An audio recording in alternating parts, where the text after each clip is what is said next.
A young woman drove into the mountains for a simple lock repair and never came back. It was one of those quiet Appalachian mornings where everything felt calm.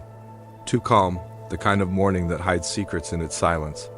The sound of the highway mixed with the buzz of insects, and nobody knew that something horrible was about to unfold. In the foothills of Blount County, Tennessee, October had arrived. The trees were turning orange and deep red along the mountain ridges, and the mornings carried that cold, smoky air from the peaks. Diane Vasquez, 26 years old, opened the door to her small locksmith shop on Main Street. Just after 8 o'clock, she had been running it for almost 3 years.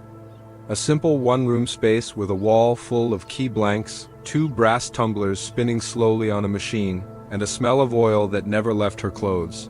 Everyone in town knew her.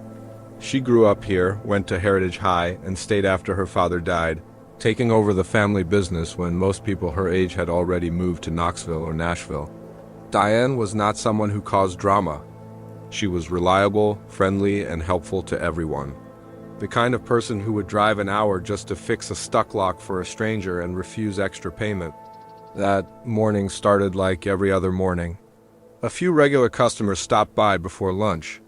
One needed a copy of a Ford truck key. Another wanted her to change the locks on a rental property up on 6 Mile Road. Her coworker, Eddie Parsons, was cutting keys in the back when the phone rang just after 3 o'clock p.m. Diane picked it up. The voice on the other end was male, quiet, steady, and sounded local.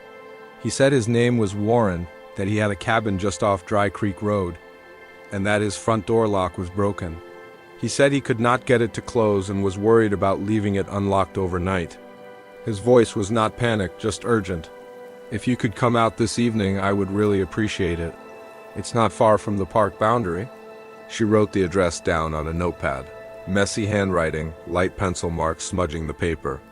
Eddie looked over her shoulder, frowning a little when he saw the road name. That part of the county was not known for traffic or neighbors. It was mostly hunting cabins and overgrown dirt roads leading toward the edge of the Smoky Mountains. He told her she should wait until morning, that nobody would blame her for it. But Diane shook her head. It was not in her nature to leave a job unfinished, especially one that might leave someone unsafe overnight. "It's fine," she said with that easy smile people remembered later. "I'll be home before dark." At 3:45 p.m., she locked up the shop, put her toolbox into the bed of her blue 1991 Chevy pickup, and stopped by her mother's house 2 streets over. She told her she was heading up near the ridge for a lock job and would be back by dinner. Her mother reminded her to call if she would be late. Diane promised she would. It is believed she left town around 4 o'clock p.m. The drive toward Dry Creek took her past open fields and into the narrow back roads, gravel winding between thick oak and pine trees. As the sun dropped lower, the road turned silver in the fading light, and the signal on her old Nokia phone would have started cutting out. By 6 p.m., she should have been back. By 7:30, her mother started pacing the porch, the same porch she would later stand on for interviews, holding Diane's photo with shaking hands. When Eddie drove past the shop around 8 o'clock and saw the lights still off, he knew something was not right. The next morning, deputies from the Blount County Sheriff's office found Diane's truck parked on the shoulder of a narrow, dirt road leading toward Dry Creek Road. The keys were still in the ignition. Her toolbox was missing, but her purse was still inside. The driver's seat was pulled slightly forward, like she had leaned in to grab something before stepping out. There were no signs of a fight, no blood, no footprints, just tire tracks leading down the lane that disappeared into the trees. They followed that road for almost half a mile until it dead-ended at a rusty metal gate, the kind used for cattle fencing. Beyond it was forest, and about 200 yards further, an unmarked gravel driveway. Locals said it led to one of the old hunting cabins, privately owned, sometimes rented to hunters. When deputies reached the property, the cabin looked untouched. The porch light was off, windows closed. There was a faint smell of burnt wood from a cold fire pit, but Diane was not there. They found no tire tracks matching her truck, no broken locks, no signs she had ever done a repair. Back in town, her disappearance spread fast. This was the kind of place where everyone still knew each other's schedules, where a missing person was front-page news by sunrise. Flyers went up in gas stations and post offices. Dozens of volunteers joined the first search, combing the woods with flashlights, calling her name into the dark. For the first few days, the sheriff's office worked around the clock. Search dogs followed her scent a short distance from where her truck was parked, then nothing. The trail stopped cold near a drainage ditch, as if she had simply disappeared into thin air. By the end of that week, deputies started looking harder at the man who had made the service call. They confirmed the number had been dialed from a landline registered to Warren Hask, age 39, a local contractor known for buying and selling properties around the county. When questioned, he told detectives he had called about a stuck door, but that Diane never showed up. He claimed he waited for a while, then drove into town to find someone else, but could not reach anyone that late. His voice was flat, rehearsed, as if he had already told the story to himself several times. Investigators noticed a few things right away. His cabin matched the one near the gate where her scent disappeared, and he was the last person to admit contact with her. But there was no direct evidence connecting him to a crime, just coincidence and unease. Diane's mother spent the first winter leaving the porch light on every night. The sound of tires on gravel would make her stand up, hoping it was her daughter pulling back into the driveway. But the truck never came. The town's weekly paper began calling the case the Locksmith mystery. People whispered about what might have happened up there. Wild animal attack, kidnapping, someone passing through the mountains, but deep down, everyone felt it. Something human had taken her, and yet as the weeks turned to months, leads dried up. Search teams disbanded. The mountains grew quiet again. For law enforcement, there was only an empty truck, a disconnected phone number, and a mother still waiting for a knock that would never come. Blount County had seen its share of disappearances before. Hunters lost in valleys, hikers who never made it back from Cades Cove. But this one was different. Diane was not a drifter or a traveler. She was part of the town's heart. That made her absence feel heavier, more personal. By early December, investigators admitted they had no direction left. Without a body, there was no case to prosecute. Without a suspect, there was nothing to charge. The file went cold. And yet years later, when road crews began digging along that same stretch of Dry Creek Road, they would uncover what really happened to Diane Vasquez and prove that the truth had been buried much closer than anyone ever imagined. By the second day of the search, the quiet roads of Blount County had filled with patrol cars, deputies, and volunteers spreading through the woods around Dry Creek. The area was not large. A cluster of cabins hidden behind the tree line, reached only by a dirt road that branched off a dead-end logging road. It was the kind of place locals used for weekend hunting or keeping distance from the world. Investigators began with the obvious. The last known address on Diane's notepad. The number led back to a man named Warren Hask, age 39, a general contractor who had done repair work around the county for years. Known for being helpful but hot-tempered, he owned a few rental cabins near the ridge, one of which sat just beyond where Diane's truck had been found. When deputies first approached him, Hask seemed calm, almost too calm. He told them he had called the locksmith that afternoon because the cabin's main lock had jammed. He said he waited for about an hour, maybe longer, but Diane never came. He claimed he called another locksmith later that night, but could not reach anyone because it was after business hours. His tone was level, almost rehearsed, but investigators noticed something off in his eyes. That flicker of planning that shows up when someone is trying to. Hard to sound normal, detectives asked if they could take a look at the property. Hask agreed, saying he had nothing to hide. The cabin sat low against the hillside. One story, cedar siding gone gray from weather, porch sagging at the edges. There was a faint smell of damp wood and motor oil in the air. Inside, nothing looked obviously disturbed.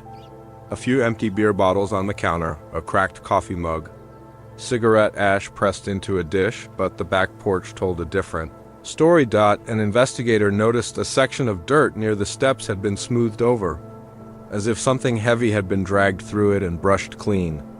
Behind the cabin, near a small utility shed, there was a faint stain on the ground. Not large, but dark and sticky, mixed with sawdust. They collected samples. At that point, DNA testing was not as fast or accurate as it would become years later. But the deputies knew what blood looked like. A few neighbors were questioned. The kind of neighbors who lived miles apart but still noticed every passing car. Two of them swore they saw Diane's blue pickup parked in front of the Hask property around dusk that day. One even said she saw the porch light turn on around the same time, then off again an hour later. None of them saw Diane leave. For the sheriff's office, it was starting to look less like a disappearance and more like something planned. But suspicion was not evidence. Without a body, without witnesses, and without a confession, they had nothing solid to build a case. Over the following week, search teams combed the surrounding woods. The terrain was dense and uneven. Narrow ridges, deep valleys, and thick brush where pine needles covered the ground so thick even footprints vanished. Cadaver. Dogs were brought in, and at one point they picked up a scent trail leading down toward a shallow creek that ran behind the property. The dogs stopped near a bend in the bank where the mud was disturbed, but then the scent just disappeared. For investigators, it was frustrating. They were so close to something, yet nothing stayed solid. The creek fed into the little river, which meant if a body had been placed in water, it could have been carried miles away. Dive teams searched sections of the river downstream, but the currents and mud made visibility nearly impossible. After days of effort, they came up empty-handed. Back in town, people started to whisper. The locals had known Warren Hask for years. He had been married once, divorced quickly. Stories began surfacing. Bar fights, a restraining order that was filed and then withdrawn, a rumor about a female tenant who moved away after an incident. None of it had ever stuck. He was charming when he wanted to be, generous with free work, and always managed to talk his way out of trouble. Still, word spread fast that deputies were circling him. Hask must have felt it too, because within a week, he hired an attorney and stopped cooperating. He claimed harassment, insisting he had nothing to do with Diane's disappearance. He even offered to take a polygraph. But when the results came back unclear, he called it proof that the investigation was broken. Meanwhile, Diane's family refused to stop. Her mother and two brothers printed hundreds of flyers, stapling them to telephone poles, mailing them to every post office in the county. They spoke at churches, community centers, anywhere that would listen. The family pulled money together to offer a reward. Even though they did not have much to give, they begged for volunteers. For weeks, groups of people lined the back roads, walking through creek beds, following every rumor. But time in these mountains has a way of wearing down hope. As November rolled into December, the cold set in hard. Search parties got smaller. Leaves fell and covered everything. Tracks, signs, traces. Each snowfall erased a little more of the story that had once been visible. Detectives visited Hask again. He had stopped renting the cabin and was in the process of selling it. They got a search warrant this time, looking for anything new. They found rope fibers, some stained carpet padding, a piece of duct tape stuck behind a workbench. But again, no body. Without it, prosecutors had no ground to stand on. The evidence sat in storage, logged and labeled, waiting for technology to catch up. The case file grew thicker, filled with notes, leads, false sightings. Diane's name appeared on the missing persons database alongside hundreds of others, who had vanished without a trace. By the start of the new year, even the sheriff admitted privately that their odds were shrinking. Media coverage slowed. New cases replaced hers in the headlines. Eventually, the flyers curled and faded on the poles they were stapled to. For Diane's mother, life became a cycle of waiting, hoping for a call that never came, then dreading the silence when it did not. Every time a deputy stopped by, she would brace herself between two kinds of heartbreak. The kind that hoped they had found something, and the kind that feared they had. By spring of 2000, the case was all but dead. It sat in the cold case cabinet, file number 98,476, marked missing person. Presumed homicide, and that is where it stayed, gathering dust for nearly 2 decades until a county road project would finally unearth what everyone had missed. Buried not miles away, but just beneath the same soil they had walked over searching for her dot by the early 2000s, Diane Vasquez's name had become more of a memory than a mystery. People in Blount County still remembered the flyers, the search parties, the way the sheriff's office blocked off Dry Creek Road for weeks after she vanished. But as the seasons changed and new faces moved into town, the story began to fade like everything else out here. Slowly, quietly, without ceremony, the cabin where she was last seen sat empty for a few years before being sold. Warren Hask left Tennessee not long after, telling a few friends he wanted a fresh start down south. He sold off his equipment, shut down his small contracting business, and slipped away before anyone noticed. For the older locals, that alone said something. People here did not leave the mountains unless they had a reason. By 2003, Diane's case was technically still open but practically forgotten. Detectives had changed, priorities had shifted, and her file, thick with notes and photographs, sat in a metal cabinet behind stacks of newer cases. The last entry was a single line. No further leads. That silence, more than anything, became its own kind of cruelty. Her mother, Teresa, refused to let it die. She kept Diane's photo above the fireplace. Surrounded by candles she lit every night at 8. The same hour Diane was supposed to be home that evening, she wrote letters to state investigators, to news outlets, even to psychics who claimed they could find the lost. Some replied. Most did not. But she never stopped writing. She told people that forgetting her daughter would be the second death, around town. The story changed into something half-whispered, half-believed. The phrase "up on Dry Creek Road" became shorthand for bad luck. A warning told to kids who stayed out too long after dark. Some said Diane had run off with a man. Others said she had crossed the wrong person. But everyone deep down suspected the same thing. When Hask's name came up in conversation, usually late at night after a few drinks, people got quiet. He left behind a bad taste that no one could prove was poison. The sheriff who originally led the search retired in 2005. His replacement, younger and overworked, inherited a pile of unsolved cases and never got around to reopening Diane's. Without new evidence, there was nothing he could do. Then, in 2008, something strange happened. A woman named Cynthia Price, who had once been close friends with Hask, walked into the sheriff's office unannounced. She had recently moved back to the area after years away and said she could not shake something he had told her one night. According to her, it happened in 1999, about a year after Diane went missing. Hask had been drinking heavily at a local bar when he leaned across the table and said, "If they ever dig up that road, they will find more than gravel." At first, she thought he was bluffing, just trying to sound tough, like men sometimes do when they have had too much whiskey and too many regrets. But over time, the words began to eat at her. She said he laughed afterward and told her, "I've buried something deep enough they will never pave over it." It was the way he said something, not someone, that stuck with her. Detectives took the statement seriously enough to pull the old case file. For the first time in nearly a decade, the name Diane Vasquez appeared on an active report. They re-examined the evidence logs, the soil samples, the blood traces, the fibers from the cabin, but all of it had broken down with time. The samples were too old for the advanced DNA testing that would come years later. Still, investigators drove out to the old cabin site to take a look. The property had changed hands twice since Hask sold it. The new owner had cleared much of the brush, built a shed over what used to be the backyard, and paved part of the driveway. The ground looked ordinary, no fresh disturbance, no signs of digging. Whatever had been buried, if anything, was long hidden beneath years of soil and weather.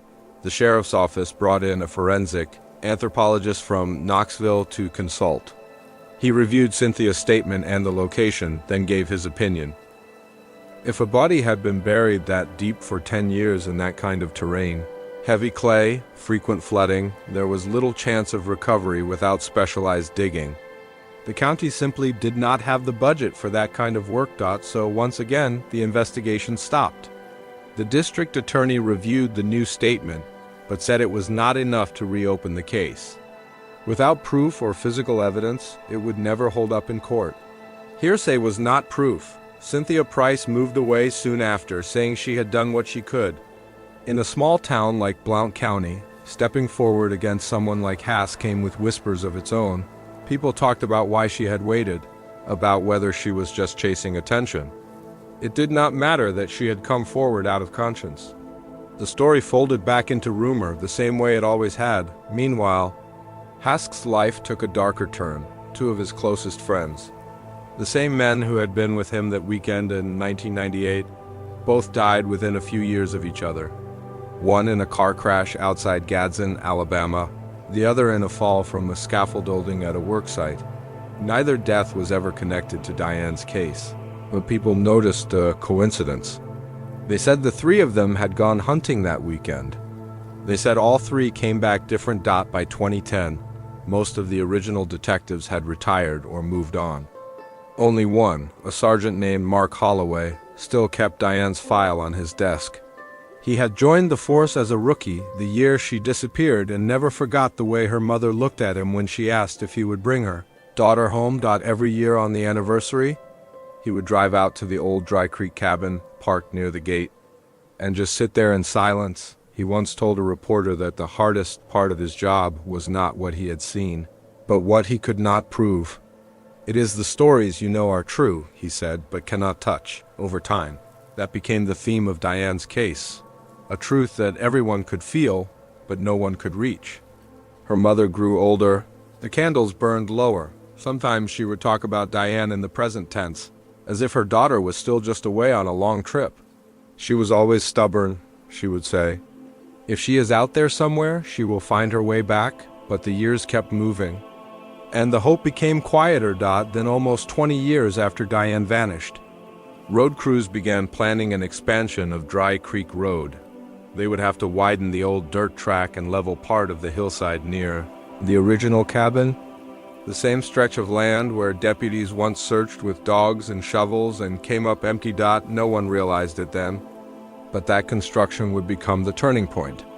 The proof Hask once bragged would never be found had been waiting under the same soil all along, waiting for the right set of hands to uncover it. In the spring of 2017, Blount County was changing.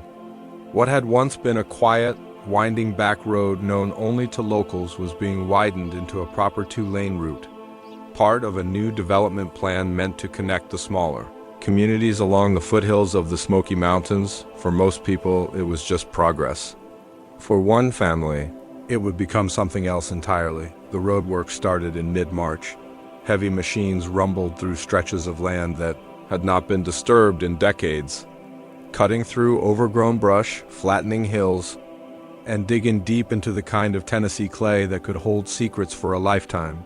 Dry Creek Road, the same narrow trail that had once been the heart of an unsolved disappearance, was now being carved open for the first time since 1998.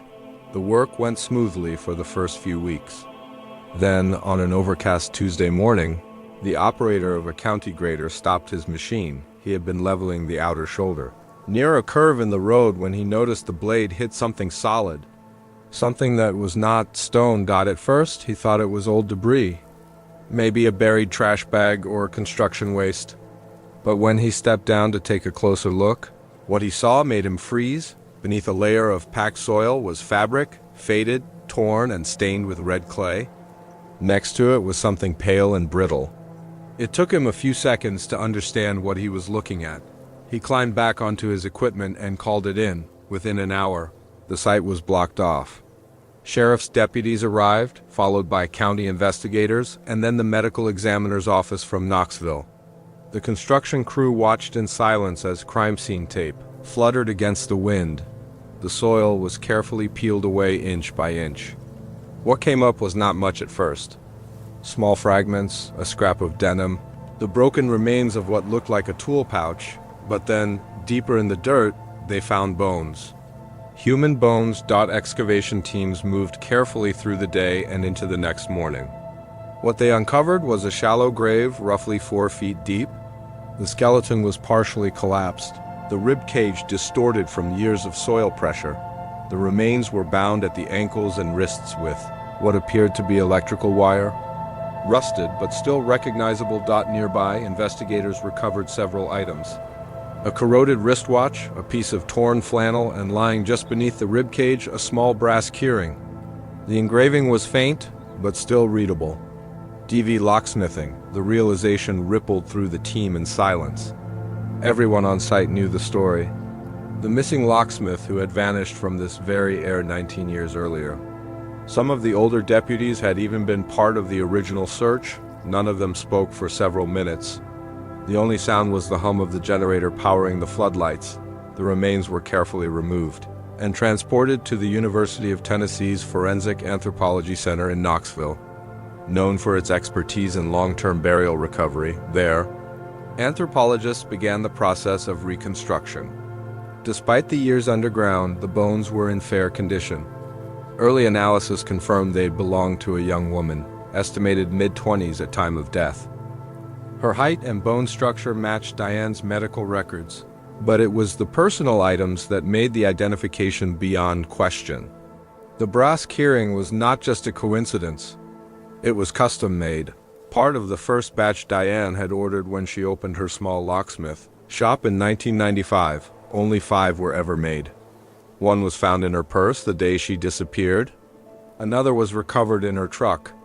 The one buried in the soil had never been accounted for. Forensic teams began analyzing the site soil and surrounding material for trace evidence. Within days, they confirmed that the approximate time of burial matched the late autumn of 1998, the same window when Diane vanished. The clay layer that covered her grave had hardened naturally over time, sealing it off from surface detection. It explained why cadaver dogs had lost the scent 2 decades earlier. Word spread fast through Blount County. By the time the evening news broke the story, the headline simply read, "Remains discovered on Dry Creek Road may be linked to 1998 missing woman." The name was not official yet, but everyone already knew. The next morning, Sheriff David Langley personally drove to the small house on the outskirts of Maryville where Diane's mother still lived.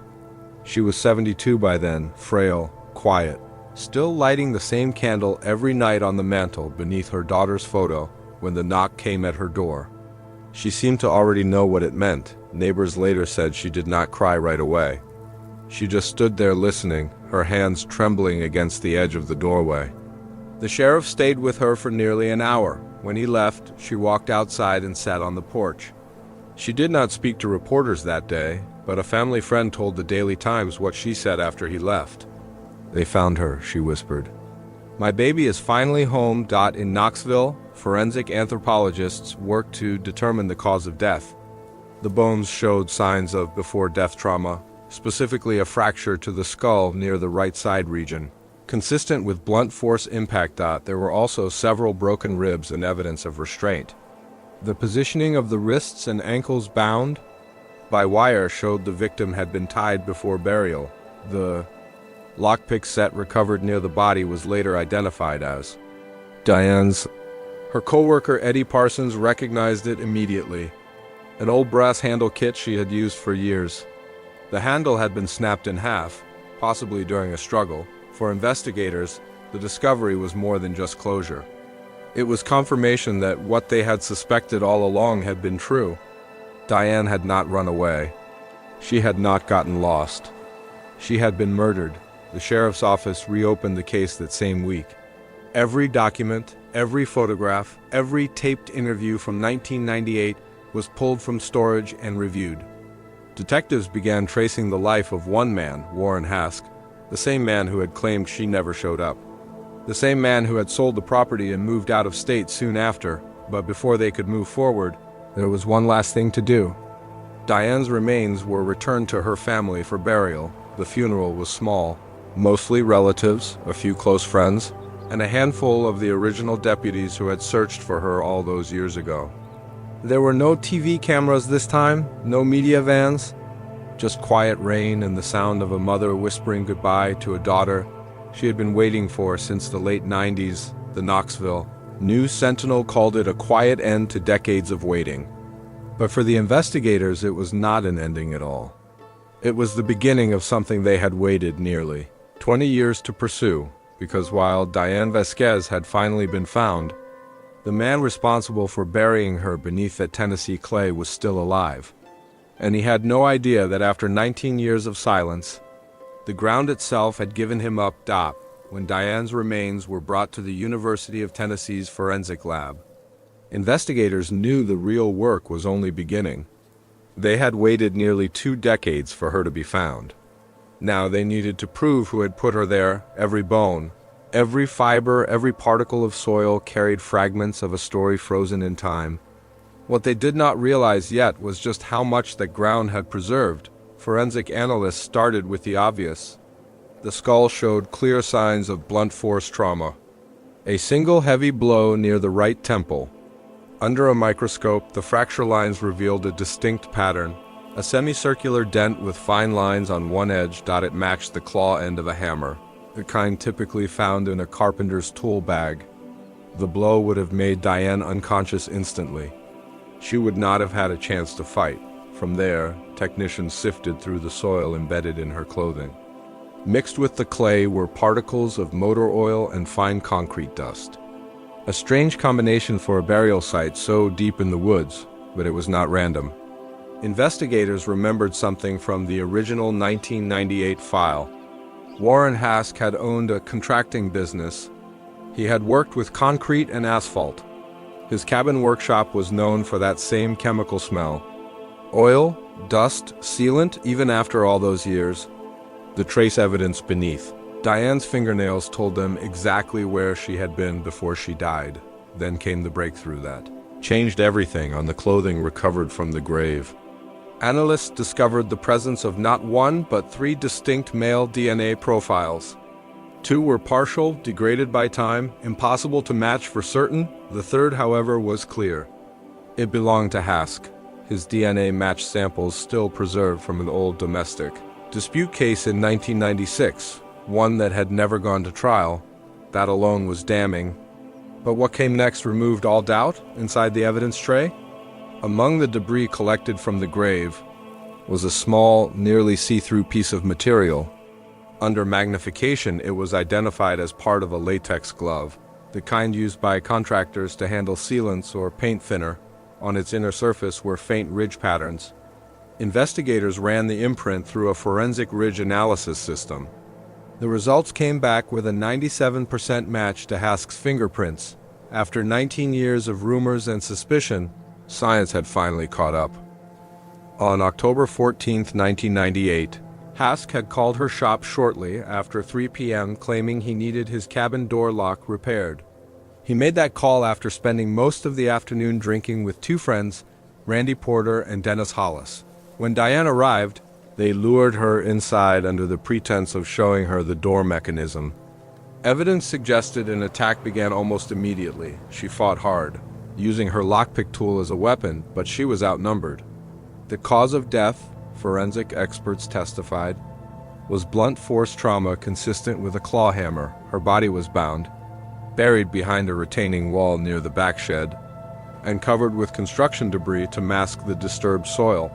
Prosecutors emphasized that it was a planned assault, not a spontaneous crime. They showed how the men had purchased liquor hours before the call was made, how the burial site had been dug into freshly turned ground, and how Hask sold the property less than 6 months later, an act of deliberate concealment. Every piece of evidence told the same story. Diane never stood a chance. The defense had little to counter with. They argued contamination. That DNA could have been transferred during Diane's service work at various homes around the county. They questioned the reliability of 20-year-old samples. They called the memories of witnesses distorted by time, but the science did not bend. The fingerprint ridge patterns on the latex glove fragment were undeniable. The motor oil and concrete dust found on Diane's clothes matched samples taken directly from Hask's old workshop, and the most damaging blow came from testimony that no one had expected. A former girlfriend of Hask took the stand, visibly shaken.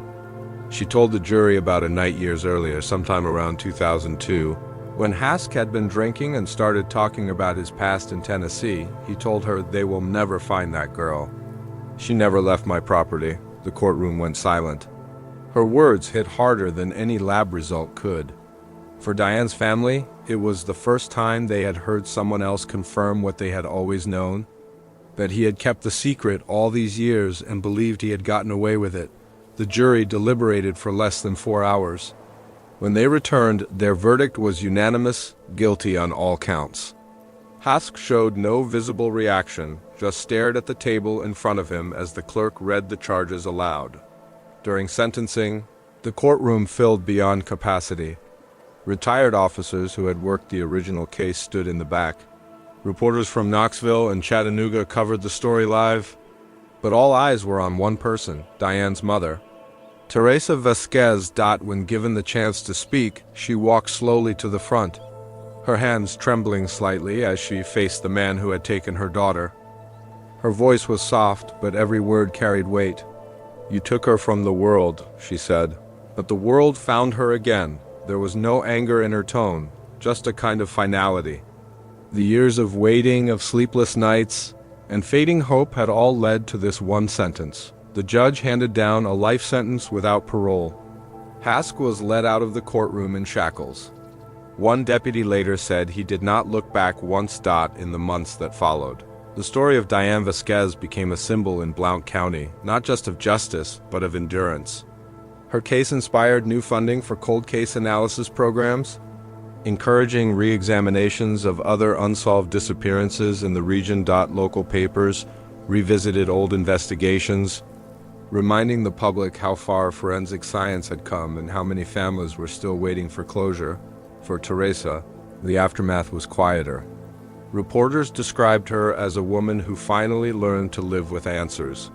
She stopped lighting the candle on her mantle, but left Diane's photo where it had always been, above the fireplace next to a vase of fresh flowers. A year later, county officials held a small ceremony off Dry Creek Road near the section where her remains were found.